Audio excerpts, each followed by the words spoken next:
Ever written the same test 3 times just to cover different inputs? There's a much better way. In Go, a table-driven test starts with a slice of structs. Each struct represents one test case and holds the inputs along with the expected output. For a function like add, you define fields for the 2 arguments and a want field for the expected result. Then you populate that slice with every scenario you need to verify. With your test table ready, you iterate over it inside a single test function.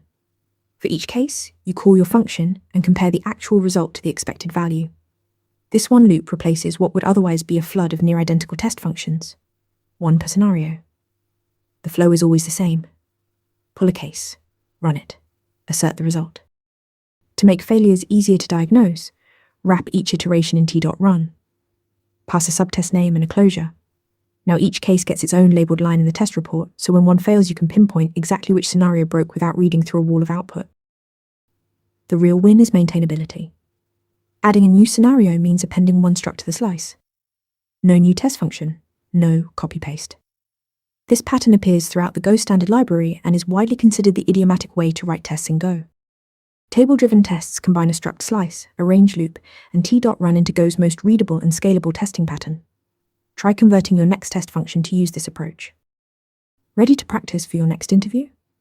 Interview Mentor lets you answer real questions just like this one. After each answer, you get a detailed grade and personalized tips to improve. Watch your scores climb as you keep practicing.